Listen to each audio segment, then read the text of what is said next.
오늘 요한복음 1장 말씀 가지고 같이 베드로의 첫 번째 소개팅이라는 제목으로 말씀을 나누도록 하겠습니다. 여러분, 신약성경에서 예수님을 제외하고 가장 많은 스토리, 가장 많은 사건을 가지고 있는 두 명의 인물을 선택한다면 사도 바울과 베드로일 것 같습니다. 사도 바울은 사도행전 9장에서 예수님을 믿고 회심한 후에 로마서부터 정말 많은 서신서들을 초대교회 공동체에 기록한 사람입니다. 그리고 베드로는 예수님의 12 제자 중에 한 사람으로서 예수님의 수제자라고 불리워졌던 사람이에요. 이 두 사람은 당시 초대교회 공동체의 전도와 선교에 가장 큰 역할을 했던 사람들입니다. 사도 바울이 마게도냐와 소아시아 지역을 중심으로 이방인 선교를 감당했다면 베드로는 어떻습니까? 예루살렘과 유대를 중심으로 이스라엘 지역의 유대인들에게 복음을 전했습니다. 이 두 사람은 굉장히 닮은 꼴 사건이 많아요. 둘 다 감옥에 갇혔다가 풀려나는 사건을 경험하기도 하고요, 비몽사몽간에 천사의 음성을 듣기도 하고요, 하나님이 허락하신 환상을 경험하기도 합니다. 둘 다 복음을 전하다가 정말 많은 고난과 핍박을 당하기도 했습니다. 때로는 귀신을 쫓아내기도 했고요, 병든 사람을 고치는 기적까지 비슷한 모습이 굉장히 많이 있습니다. 사도 바울과 베드로는 어쩌면 이 신약 성경을 통해서 우리에게 믿음의 사람이 무엇인지, 예수님을 따라가는 삶이 무엇인지, 예수님의 제자가 무엇인지를 가르쳐주고 있는 가장 중요한 샘플인 것 같습니다. 서로 두 사람을 통해서 어떻게 복음을 알게 되고, 어떻게 예수를 믿게 되고, 어떻게 예수를 위해서 살아야 되는지 우리에게 알려줘요. 이 두 명의 사람들 중에서도 우리가 어쩌면 베드로에게 더 눈이 가는 이유는, 사도 바울은 굉장히 모범적이고 엘리트고 처음부터 탁월한 사람이에요. 쉽게 이야기하면 하버드 경영대를 나왔던 출신이 예수 믿고 달라진 케이스일 것 같습니다. 반면에 베드로는 어떻습니까? 지극히 평범한 사람이에요. 특별할 게 정말 없는 일반적인 캐릭터입니다. 그렇기 때문에 그 베드로의 모습을 보면서 우리도 예수를 믿고 이 베드로의 모습처럼 따라갈 수 있을 거라는 생각을 하게 되는 거죠. 저는 청년들과 함께 몇 번의 설교를 통해서 베드로의 신앙과 삶을 함께 살펴보기를 원합니다. 성경에서 이야기하는 제자도가 무엇인지, 어떻게 제자로 부름을 받고 제자의 삶을 어떻게 살아야 되고, 그 제자로 부르시는 그 예수님이라는 분이 내 삶에 어떤 분이신지를 같이 발견하는 시간이 되었으면 좋겠습니다. 오늘은 요한복음 1장의 사건인데요, 이 요한복음 1장의 사건은 베드로의 소개팅이라고 표현할 수 있을 것 같습니다. 여러분, 보통 소개팅하면 연상이 되는 단어들이 무엇이 있습니까? 주선자, 데이트 상대, 데이트 장소, 대화 주제, 첫인상, 또 애프터 신청, 이런 단어들이 연상이 됩니다. 그 중에서도 가장 중요한 게 뭘까요? 데이트 상대죠. 두말할 필요가 없습니다. 여러분, 소개팅에 밥 먹으러 나가는 사람은 없잖아요. 그냥 허파에 바람 좀 넣고 와야겠다, 이런 마음으로 소개팅 가는 사람은 없어요. 여러분, 아마 많은 청년들이 소개팅을 해본 경험이 있을 거예요. 여러분, 저는 어떨까요? 저는 소개팅을 한 경험이 있을까요, 없을까요? 질문한 거예요. 네, 있을까요, 없을까요? 있겠죠. 고마워. 사실 목사님은요, 소개팅을 해본 적이 한 번도 없어요. 지금 나이가 들어서 보니까 왜 나는 젊었을 때 소개팅을 안 했을까라는 후회가 들기도 해요. 네. 결코 저희 아내가 별로다 이게 아니에요. 네. 소개팅에 대한 경험이 궁금할 뿐이고요, 저는 다시 한번 태어나도 저희 아내와 결혼하고 싶은 마음이라는 거 분명히 밝히는 바입니다. 네네, 오해하지 마세요. 그런데 대학생 때 제가 소개팅 신청을 이제 여러 번 받은 적이 있어요. 같은 유아교육과 지체도, 또 아동학과 또 친구에게도, 한 번은 숙대를 다니는 자매에게도 소개가 들어왔어요. 그런데 제가 개인적인 이유로 대학생 때는 연애를 하지 않겠다고 하나님 앞에 결단했던 부분이 있어서 소개팅에 나가진 않았어요. 그런데 저도 모르게 나가지는 않을 거지만 뭐요? 그래도 상대는 또 궁금해요.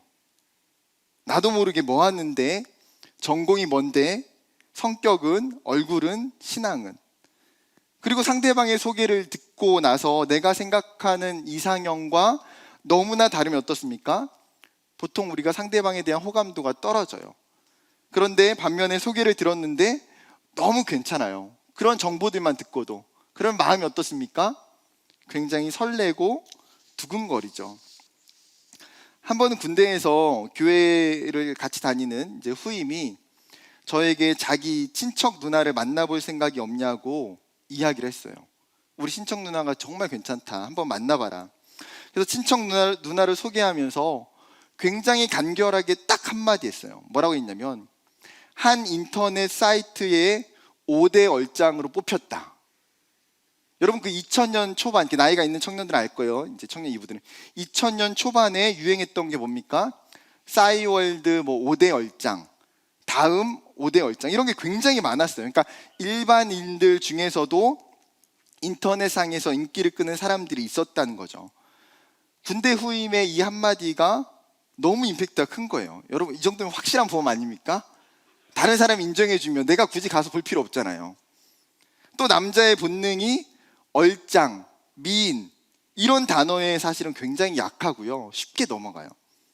사람이 이야기하면 이 자매 신앙이 너무 좋아. 그래? 반면에 이 자매 진짜 얼굴이 이뻐, 미인이야. 그래? 이게 리액션이 달라요, 마음이. 이거 어쩔 수 없나 봐요. 그러니까 후임이 인터넷을 치면 진짜 나온다고. 한번 찾아보라고. 제 인생 일대의 가장 큰 시험이었어요. 믿음으로 이겨냈습니다. 서론을 제가 이렇게 길게 이야기하는 것은 단 한 가지예요. 여러분, 만남에 있어서 가장 중요한 것은 상대방이 누구냐 하는 거예요. 그리고 그 상대에 대한 정보와 이미지는 그 사람이 누군지를 명확하게 설명해 줘요. 그렇다면 오늘 본문의 소개팅 당사자가 되는 예수님을 표현하고 있는 구절이 36절과 41절에 기록되어 있는데, 36절의 요한의 소개 멘트가 어떻습니까? 36절, 예수께서 건의심을 보고 말하되 보라, 하나님의 어린 양이로다. 지금 요한은 예수님을 동물로 비유하면서 굉장히 독특한 표현을 사용하고 있어요. 여러분, 성경에서 어린 양이라고 하는 것은 뭐랑 연결이 됩니까? 이스라엘의 제사와 굉장히 깊은 연관성을 가지고 있어요. 제사를 드릴 때 기본적으로 가장 최고의 제사 동물은, 최고의 희생제물은 1년이 된 어린 양이에요. 뿐만 아니라 여러분, 하나님이 출애굽하는 이스라엘 백성들에게 어린 양을 잡아서 그 피를 가지고 문설주에 바르게 했어요. 그리고 그 유월절 어린 양의 피로 말미암아 이스라엘 백성들의 생명이 건짐받게 되는 것이죠. 즉, 예수님을 이 유월절 어린 양으로 보고 있는 거예요. 우리의 모든 죄를 대신 지시고 우리를 깨끗하게 하시는 구원자로 보았다라는 거죠. 즉, 이 세례 요한은 예수님의 정체성과 그분의 목적을 이 한마디 표현, 보라, 하나님의 어린 양이로다라고 하는 이 표현을 가지고 그는 명확하게 인정하고 확신하고 있다는 거예요. 아직 예수님의 지금 공생의 사역이 본격적으로 시작되기도 전이잖아요. 오늘 본문의 위치가 어디 있습니까? 요한복음 1장에 있어요. 그럼에도 불구하고 어떻게 요한이 예수를 정확하게 지금 보았을까요? 힌트는 35절에 있는 한 단어, 이튿날이에요. 이튿날. 여러분, 이 말은 이틀 전에 어떤 사건이 있었다라는 거죠. 29절과 36절까지 되는 그 전문맥에 나오는 사건, 뭡니까? 예수님께서 세례 요한에게 세례를 받으셨던 사건이에요. 세례 요한은 레위인이었고 그의 아버지는 제사장이었어요. 그렇다는 것은 세례 요한도 제사장이 되고 당연히 성전에서 제사를 드리고 섬기는 일원이 된다라는 거예요. 그런데 그의 사역의 장소, 그의 사역의 배경이 어디에 있습니까? 예루살렘 성전이 아니라 그는 지금 유대 광야 요단강에 있어요. 어느 날 요단강에서 그가 수많은 사람들에게 회개의 말씀을 선포하고 찾아온 사람들에게 물로 세례를 주고 있을 때였습니다. 그때에 한 사람이 등장해요. 바로 예수님이죠. 마태는 이 모습을 굉장히 정확하게 기록하고 있습니다. 예수님께서 세례를 받을 때에 하늘이 열리고 그 사이로 성령이 비둘기같이 내려오는 것을 보게 되고, 또한 하늘에서 소리가 들리게 돼요. 이는 내 사랑하는 아들이요 내 기뻐하는 자라. 여러분, 누구의 음성입니까? 하나님의 음성이에요. 즉 하나님께서 지금 세례 요한에게 너 앞에 있는 이 예수가 누구인지, 이 예수 그리스도가 하나님의 아들이심을 그분의 음성으로 명확하게 듣게 해주셨어요. 이틀 전에 이 놀라운 사건이 지금 세례 요한에게 예수님에 대한 확신을 가져다 주는 것이죠. 내가 기다렸던 분이 바로 이분이구나, 내가 예언했던 분이 이분이구나, 그 확신을 가지고 지금 요한은 예수님을 어린 양이라고 소개하는 거예요. 아직 예수님의 가족을 비롯한 그 누구도 이 사실과 이 정보에 대해서 아는 이가 없을 때에 세례 요한은 그 요단강 세례 사건을 통해서 예수님을 정확하게 보고 알았습니다. 그리고 이 예수님을 지금 누구에게 이제 소개합니까? 자기를 따르던 2명의 제자에게 소개하고 있어요. 세례 요한의 의도가 뭘까요? 예수님이 진짜임을 알리고 싶은 거예요. 너희들이 따라가야 할 진짜 스승이 나타났다는 거예요. 내가 아니라 바로 하나님의 어린 양이신 예수, 그가 진짜 하나님이 보내신 사람이고 하나님의 종이라는 거죠. 요한의 소개를 받은 제자들이 어떻게 반응합니까? 스승이었던 세례 요한을 뒤로하고 곧바로 예수를 따라가요. 도대체 스승인 요한이 말하는 이 사람이 누구이길래, 이 예수가 누구이길래, 얼마나 대단하고 위대하길래 이렇게 이야기할까 궁금한 거죠. 또한 예수님을 향한 두 번째 소개는 안드레가 자기 형제 시몬에게 하고 있는 41절의 말씀입니다. 41절, 그가 먼저 자기 형제 시몬을 찾아 말하되 우리가 메시아를 만났다 하고, 메시아는 번역하면 그리스도라. 뭐라고 말해요? 우리가 메시아를 만났다라는 거예요. 안드레의 이 한마디도 굉장히 파격적인 소개예요. 이 메시아라고 하는 지칭, 뜻이 무엇입니까? 기름 부음 받은 자, 그리고 그리스도라고 하는 똑같은 단어예요. 구약에서 기름 부음을 받고 세워진 특별한 대상이 있었어요. 누구입니까? 바로 선지자, 제사장, 왕.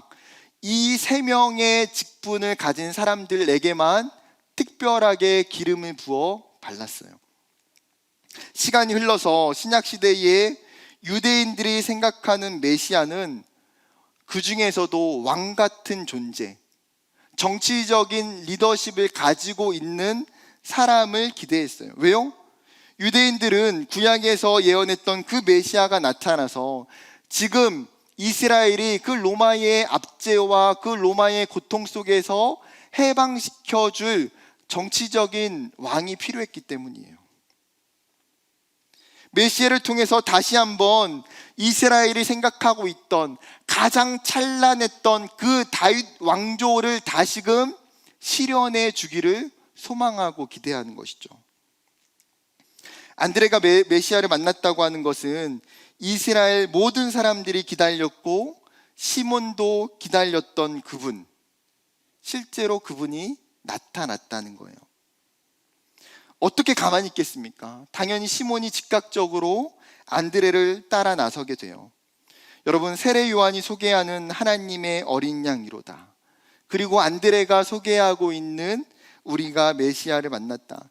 지금 이 요한복음 1장은 예수가 누구이고 어떤 분인지, 그분의 목적에 대해서 명확하게 소개해 주는 시작이에요. 시작. 예수님이 공생애를 시작하면서 이제 예수님이 그 3년의 시간 동안 수많은 이스라엘 사람들에게 자신을 드러내기 시작하시면서 이미 가장 첫 장면을 통해서 예수님이 어떤 분이신지를 성경은 이미 알려주고 있다는 거예요.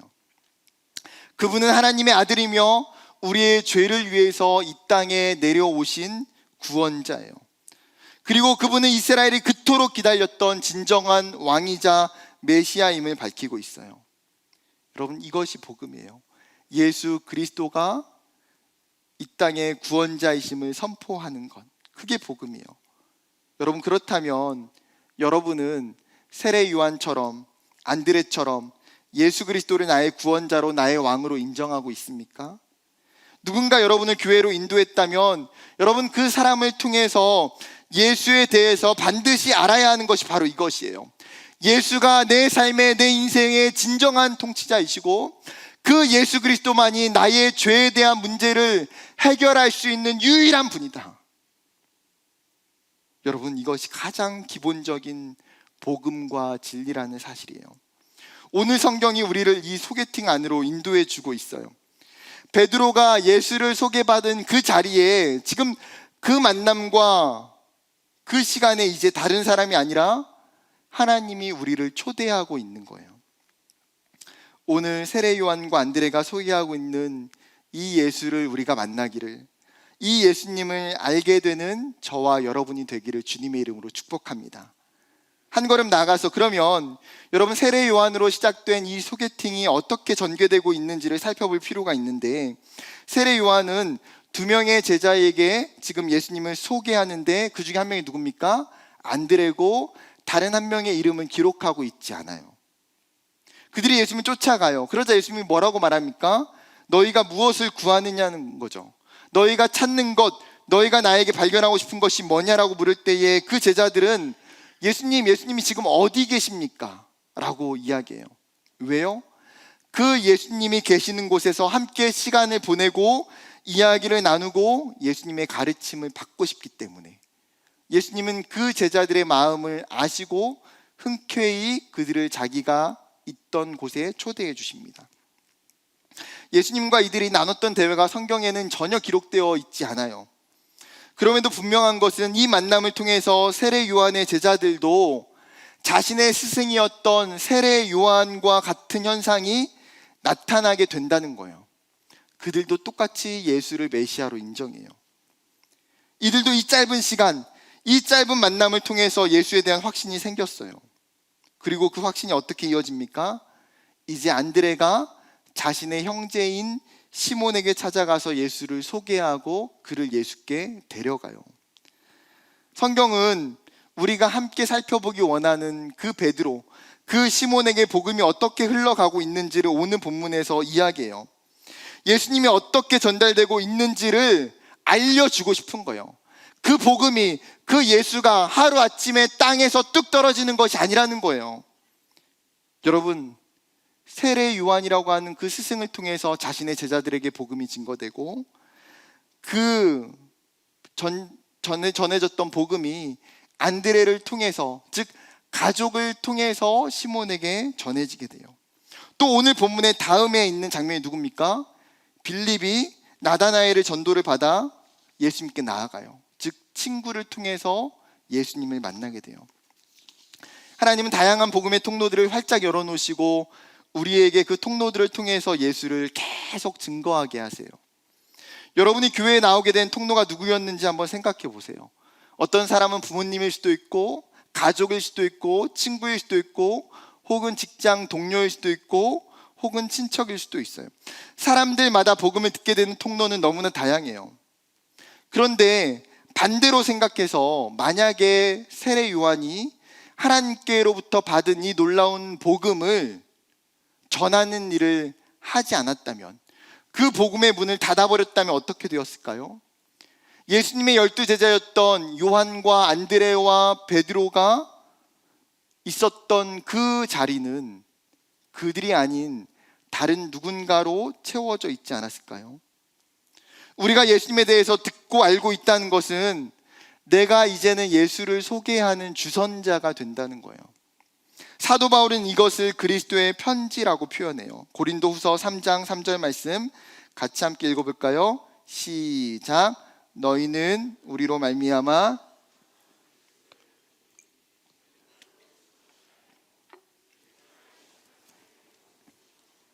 또 돌판에 쓴 것이 아니요 오직 육의 마음판에 쓴 것이라. 여기서 말하는 편지는 추천서를 이야기하는 거예요.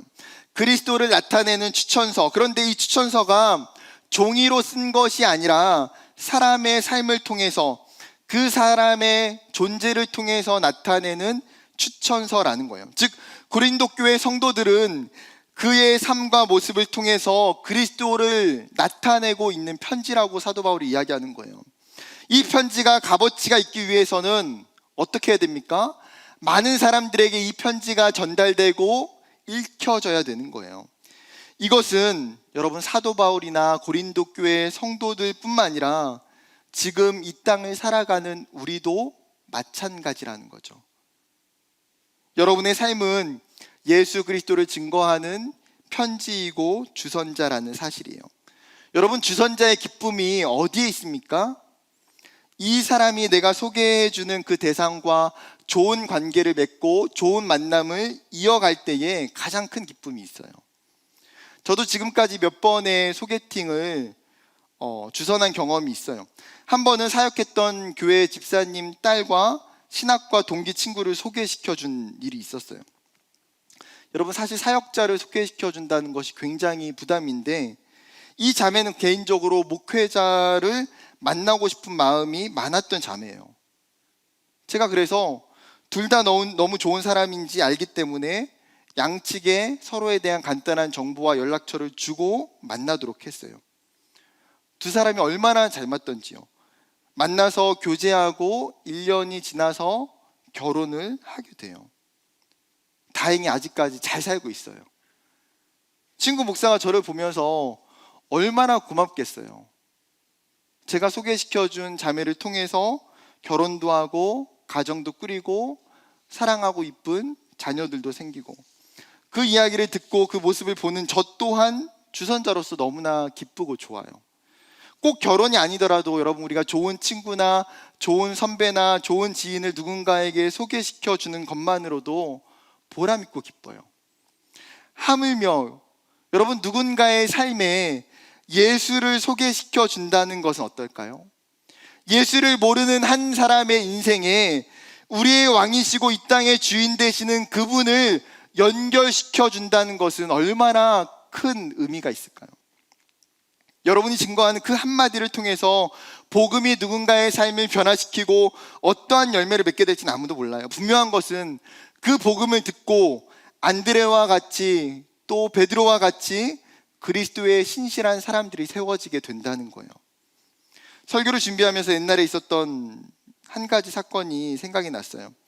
저희 부모님이 2004년에 두 가정과 함께 교회를 개척하셨어요.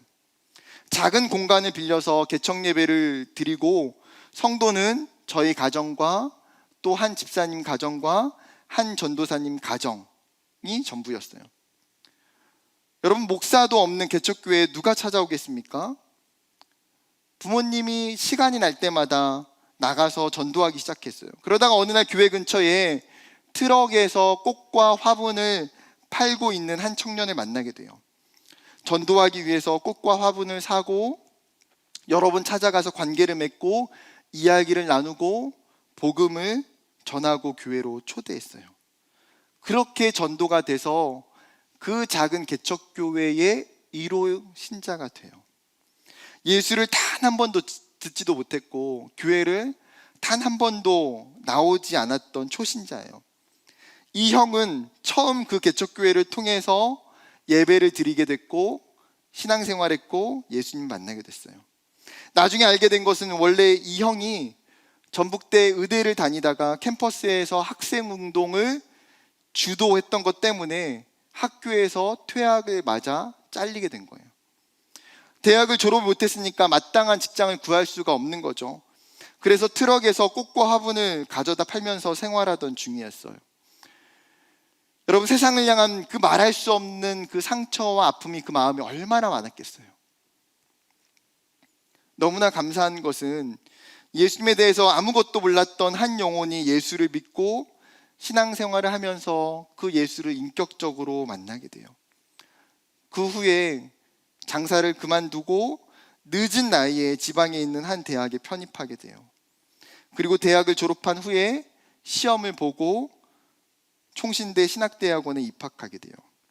제가 신대원 2학년에 다니고 있을 때에 이 형님이 1학년으로 들어오셨어요. 그리고 그 개척교회에서 몇 년을 전도사로 섬기며 신대원을 졸업하고 지금은 목사 안수를 받고 충남 아산에서 교회를 개척해서 섬기고 계세요. 제가 이 형님을 보면서 그 하나님의 일하심이 얼마나 놀랍고 위대한지를 정말 깊이 경험하게 됐어요. 누군가 예수를 전할 때에 그 복음이 한 사람을, 한 생명을 얼마나 강력하게 만지시는지를 보게 됐어요. 여러분, 예수를 전하고 소개할 때에 하나님은 그 영혼을 그냥 내버려 두시는 것이 아니라 자신의 제자를 삼으시고 하나님 백성 삼으시고 하나님의 도구로 귀하게 사용하신다라는 거예요. 사랑하는 청년 여러분, 우리는 어떻게 해야 될까요? 간혹 직장에서, 학교에서 친구나 선후배들이 여러분이 교회에 왜 다니냐고 물어본다면 어떻게 이야기하시겠습니까? 기독교에서 이야기하는 하나님이 정말 존재하는지, 너가 믿고 있는 예수가 어떤 분인지 묻는다면 여러분 어떻게 이야기하시겠습니까? 우리는 요한처럼, 안드레처럼 확신과 기쁨에 차서 예수를 전할 수 있습니까? 가끔 생각지 못한 그 질문을 받고 전도의 기회가 생겼을 때에 무슨 말을 해야 될지, 내가 만난 예수를 어떻게 전해야 될지 몰라서 기회를 놓치게 되는 경우가 생길 수 있다는 거예요. 그렇기 때문에 내가 만난 예수, 내가 알고 있는 그 예수, 내가 경험한 복음이 무엇인지를 먼저 내 안에 확신해야 돼요. 그리고 그 복음이 무엇인지, 그 예수가 누구인지를 이야기할 수 있도록 정리해야 돼요. 누군가에게 이 기쁨을 전하고 이 은혜를 나눌 수 있는 준비가 되어 있어야 하는 거예요. 왜요?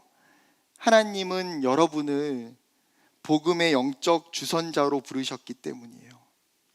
요한처럼, 안드레처럼 여러분이 소개한 누군가가 베드로가 될 수 있어요.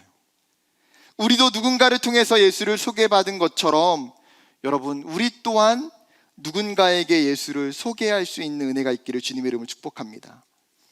마지막으로 오늘 본문의 하이라이트를 봐야 되는데, 안드레가 시몬을 데리고 예수님께 찾아와요. 예수님께서 시몬을 보자마자 뭐라고 말씀하십니까? 42절에 데리고 예수께로 오니 예수께서 보시고 이르시되 내가 요한의 아들 시몬이니 장차 게바라 하리라 하시니라. 게바는 번역하면 베드로라. 여러분, 본문에서 알아야 되는 게 뭡니까? 베드로의 원래 이름이 뭐예요? 시몬이라는 거예요. 시몬이 베드로의 진짜 이름이에요. 그래서 요한복음 21장에 예수님께서 부활하시고 난 이후에 갈릴리에 있었던 그 베드로를 찾아가시면서 베드로에게 예수님이 개인적으로 물으시는 것이 무엇입니까? 요한의 아들 시몬아, 내가 이 사람들보다 나를 더 사랑하느냐라고 그의 원래의 이름을 부르시면서 예수님이 질문하고 계세요. 그런데 오늘 본문을 천천히 생각해 보면 여러분, 이 장면은 너무나 이상하고 당황스러운 상황이에요. 여러분, 쉽게 생각을 해봅시다. 제가 소개팅에 나갔는데 어떤 자매가 소개를 받고 나왔어요. 그런데 예를 들어서 소개팅에 나온 그 여자분의 이름이 김하윤이에요.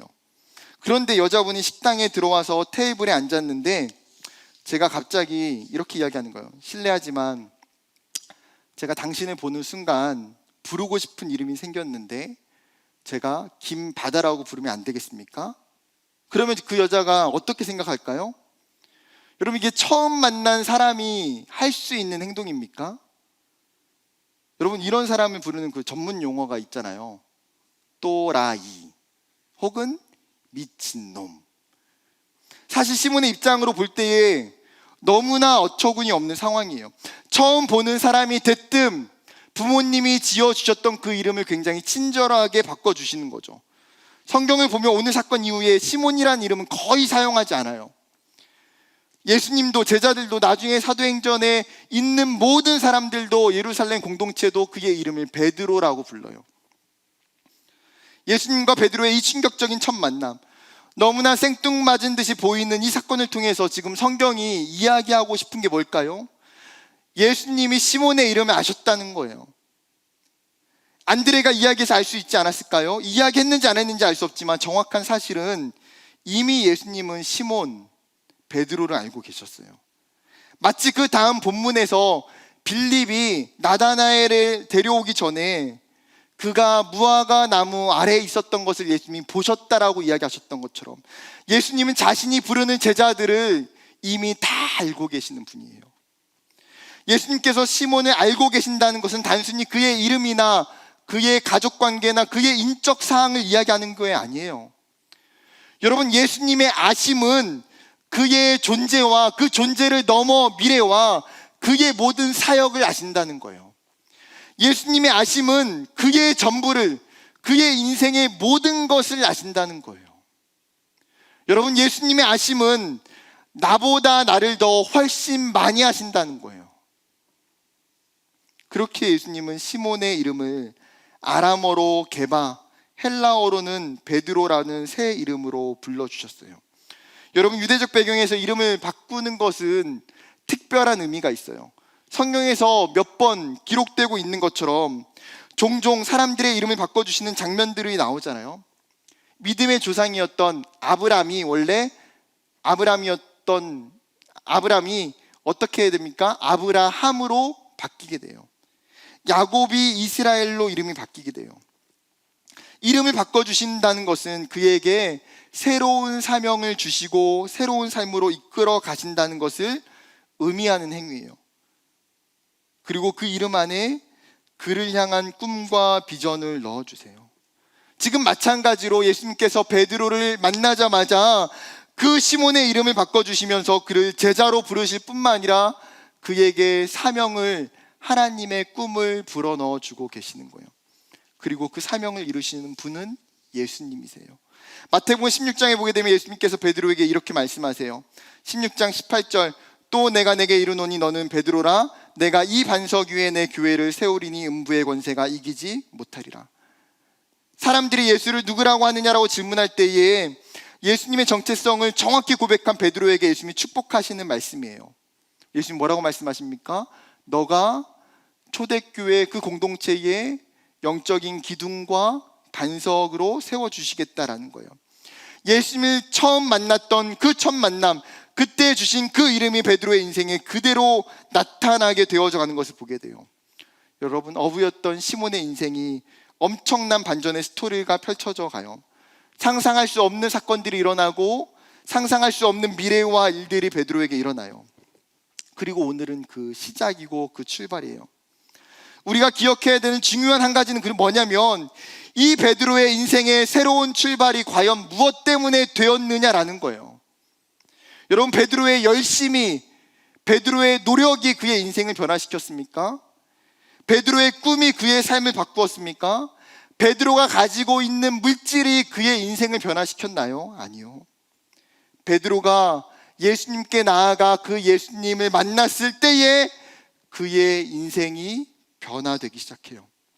그는 자신에게 어떤 반전과 어떤 스토리가 펼쳐질지 아무것도 몰라요. 예수님께 나아가는 것이 어떤 의미인지조차도 전혀 알지 못해요. 그러나 베드로는 예수님을 만나기 전과 후가 180도 달라져요.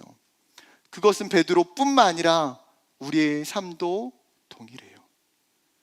그 누구도 내 삶을 예측할 수 있는 사람은 아무도 없어요. 저도 제 인생의 나머지가 어떻게 쓰여질지, 제가 어떻게 살지 아무것도 알지 못해요. 그러나 예수님께서 제 인생을 가장 정확하게 아시고 제 마지막까지 이미 다 준비하고 계시는 것을 제가 알고 있어요.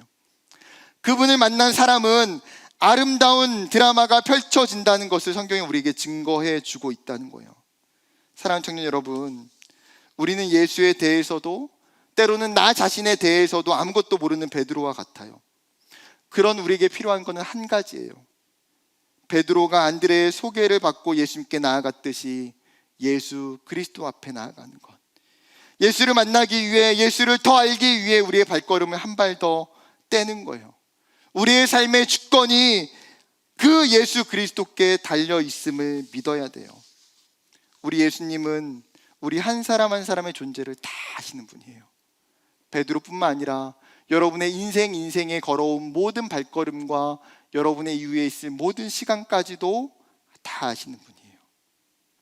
그 예수님을 만나는 저와 여러분이 되기를 그 예수를 영적인 눈을 열어보게 되는 저와 여러분 되기를 주님의 이름으로 축복합니다.